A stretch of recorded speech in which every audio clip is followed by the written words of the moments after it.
Good evening students. Start करते हैं हम आज का टॉपिक, और आज का टॉपिक है हमारा question answers related to chapter how do organism reproduce. So start करते हैं आज के फर्स्ट क्वेश्चन से। फर्स्ट क्वेश्चन है what is a clone, why do offspring formed by asexual reproduction exhibit remarkable similarity. कि क्लोन क्या होता है और जो एसेक्सुअल रिप्रोडक्शन से जो ऑर्गेनिज्म प्रोड्यूस होते हैं वो बिल्कुल सिमिलर क्यों होते हैं। तो हमें ये बताना है पहले तो क्लोन क्या है। सो क्लोन क्या है,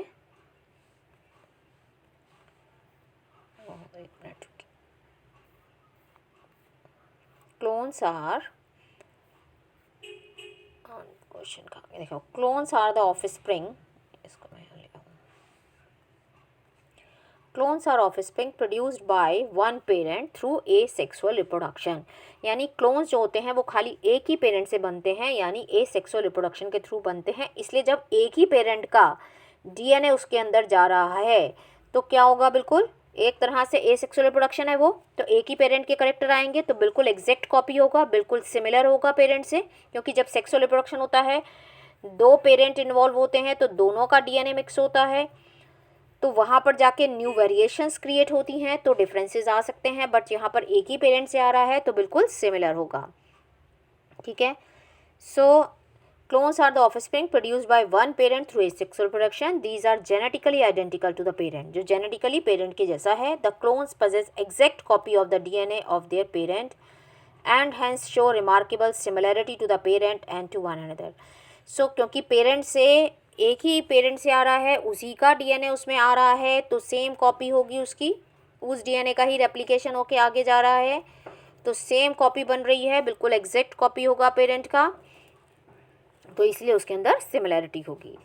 next question, colonies of east fail to multiply in water but multiply in sugar solution, give one reason for this. जो ईस्ट होती है वो ईस्ट क्या होती है, फंगस होती है, और ये फंगस कह रहे हैं वाटर में नहीं मल्टीप्लाई हो रही बट शुगर सोल्यूशन में हो रही है, उसका रीज़न बताना। देखिए वाटर के अंदर तो कुछ है ही नहीं, उसको कोई न्यूट्रिएंट मीडियम नहीं मिल रहा, बट जो शुगर सोल्यूशन है वो उसका न्यूट्रिएंट मीडियम है, तो जहाँ पर भी उसको खाना मिलेगा वहीं पर वो जल्दी से मल्टीप्लाई होगी।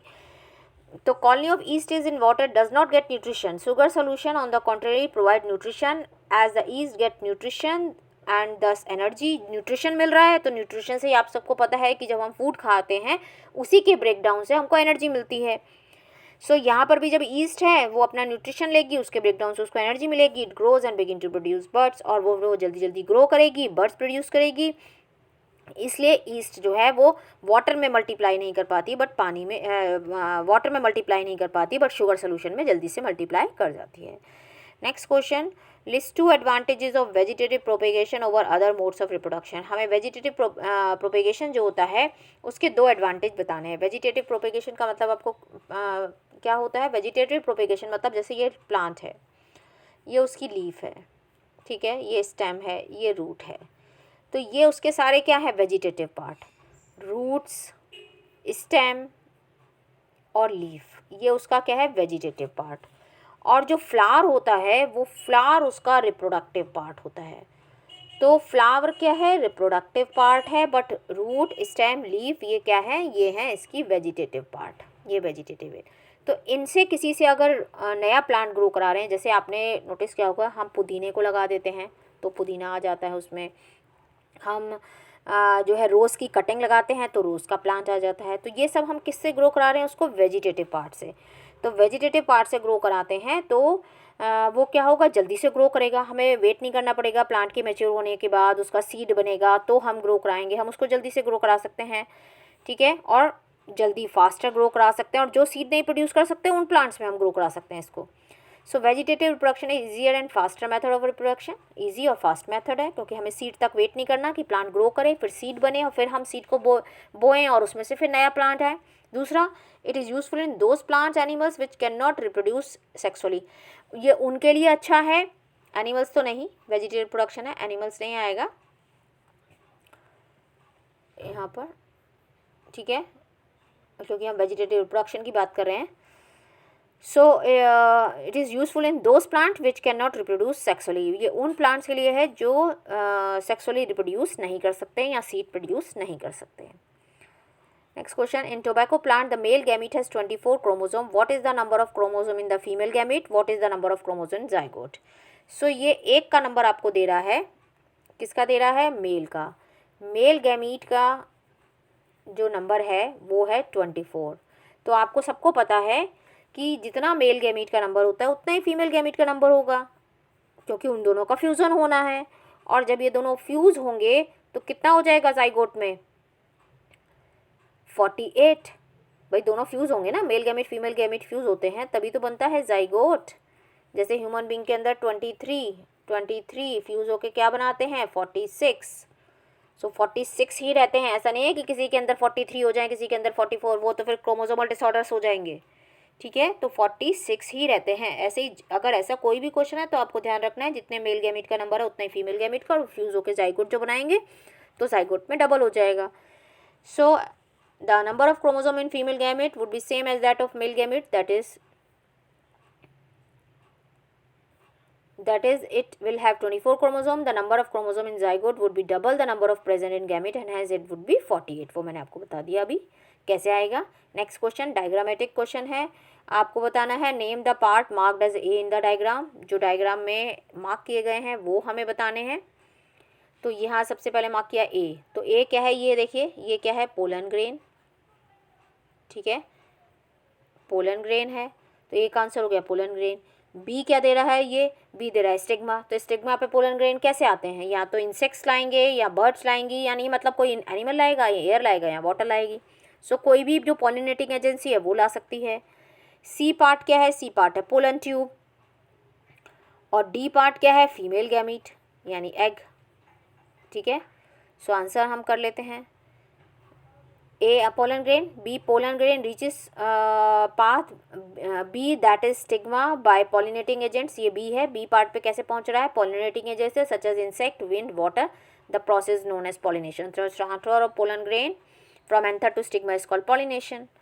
अगर सेम के अंदर हो रहा है तो सेल्फ पॉलिनेशन, अगर दूसरे के अंदर हो रहा है मतलब दूसरा प्लांट बट स्पीसीज सेम तो cross pollination.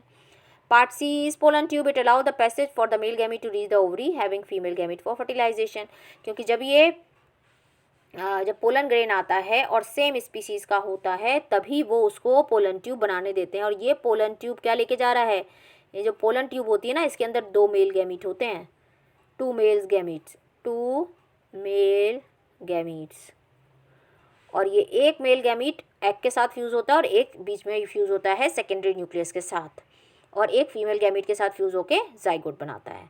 So what happen to part D marked as D after fertilization over, तो क्या होगा जब फर्टिलाइजेशन हो जाएगा ओवर। सो पहले ये पढ़ लेते हैं। Part C is pollen tube, it allow the passage for the male gamete to reach the ovary having female gamete for fertilization. Part D is female gamete और egg cell that form zygote after fertilization, और zygote से फिर young embryo फिर plant.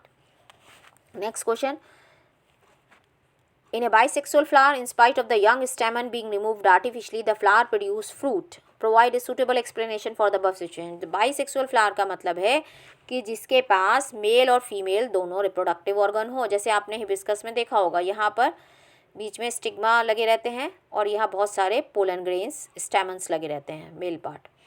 सो दोनों ही हैं, यहाँ पर male part भी है, ये ऊपर फीमेल पार्ट है और ये मेल पार्ट है।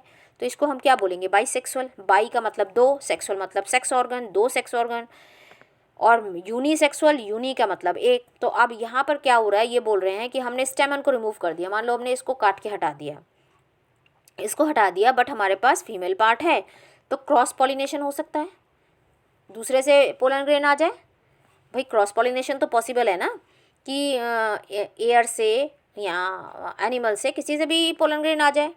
So in bisexual flower, male and female reproductive organ are present. If the young stamen is removed artificially, the flower still have its pistil intact. Pistil intact मतलब female part, जिसको आप carpel या pistil बोल सकते हो। Therefore cross pollination occur। So cross pollination होगा when the pollen grain from the anther of another flower transfer to the stigma of this flower with the help of pollinating agents such as insect, bees, wind and water. It causes cross pollination. After pollen grain fall on stigma, the next is fertilization followed by formation of fruit and seed। तो जब वहाँ पर आ जाएगा, fuse होगा तो fruit तो बनेंगे ही बनेंगे। तो क्रॉस पॉलिनेशन तो पॉसिबल है अगर हम सेल्फ नहीं कराना चाहते तो। Differentiate between unisexual and bisexual flower, ये मैंने अभी आपको बताया कि यूनिसेक्सुअल फ्लावर क्या होता है और बाइसेक्सुअल क्या होता है। सो यूनिसेक्सुअल, यूनी का मतलब एक और बाई का मतलब दो। तो जो यूनिसेक्सुअल हैं उनके पास एक ही होगा, चाहे मेल फ्लावर हो चाहे फीमेल फ्लावर हो, और बाई में दोनों होंगे। Most plant have both male and female reproductive organ in the same flower and known as bisexual flower. Example lily, rose, hibiscus. Hibiscus सबने देखा है, रोज सबने देखा है, लिली भी देखा है। हिबिस्कस में आपको बहुत अच्छे से दिखाई देता है। हिबिस्कस मतलब चाइना रोज, गुड़हल, जिसके अंदर मेल फीमेल आप आराम से देख सकते हो। तो जिसमें दोनों हैं वो हो गया बाइसेक्सुअल, जिसमें एक है वो यूनी, यूनी मतलब single. while others have either male or female reproductive parts in a flower known as unisexual. Example papaya, watermelon. Next question, list two functions of ovary of female reproductive system. Answer, ovary in female is responsible for the production of female gamete ova and also produces female sex hormone estrogen and progesterone. तो दो function बताने हैं ovary के। सो ovary का एक है जो female gamete produce करता है और दूसरा है जो sex hormone estrogen and progesterone produce करता है। Next question, a newly married couple wants to conceive as quickly as possible. What is the first sign of pregnancy shown by the woman? So first sign क्या है, अगर वो conceive करती है तो first sign है कि जो मेंस्ट्रुअल साइकिल है वो बंद हो जाएगी, जो इंडिकेट करेगी प्रेगनेंसी के लिए। Next, why are testis located outside the abdominal cavity, की टेस्टिस जो है वो अब्डोमिनल कैविटी के बाहर क्यों होती है? क्योंकि वहाँ पर उसको बॉडी टेम्परेचर से कम टेम्परेचर की रिक्वायरमेंट होती है स्पर्म फॉर्मेशन के लिए। सो वो बाहर उसको 2 से 3 डिग्री सेल्सियस लोअर टेम्परेचर मिलता है, जिसकी वजह से टेस्टिस जो है वो बॉडी से बाहर अब्डोमिनल कैविटी यानी स्क्रोटम के अंदर होती है। ठीक है, सो ये हमारे इंपॉर्टेंट क्वेश्चंस थे हाउ डू ऑर्गेनिज्म रिप्रोड्यूस से। तो आपको समझ में आए होंगे। Please like, subscribe and share. Thanks for watching.